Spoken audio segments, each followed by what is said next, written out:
السلام علیکم برادرای جان، سازن خوبه، سلامتیتان خوبه برادرای جان. التماس های همتان پدپیست سکنین لایک بجخین. بچه های چای جان، امروز 15 ماه ساعت 7:08 سحر به وقت مسکو و 9:08 به وقت تاجیکستان. برادرای جان، کورس امروزه در تراموه پلیوس خیلی که میبینیم کورس 192 سومن و 91 درهم 1000 روبل.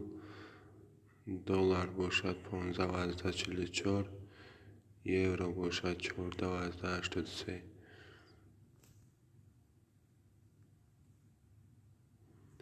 برادرای جان، در بانک های تاجیکستان کورس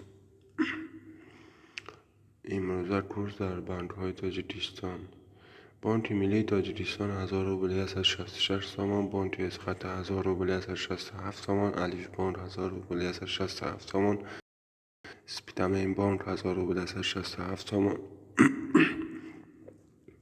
اولین بانک مالیوی خود 1000 روبل 63 سوم، همو 1000 روبل 60 سوم، روحید بانک 1000 روبل 67 سوم. بانک بین المللی تاجیکستان 1000 روبل 62 سوم، دوشنبه سیتی 1000 روبل 67 سوم.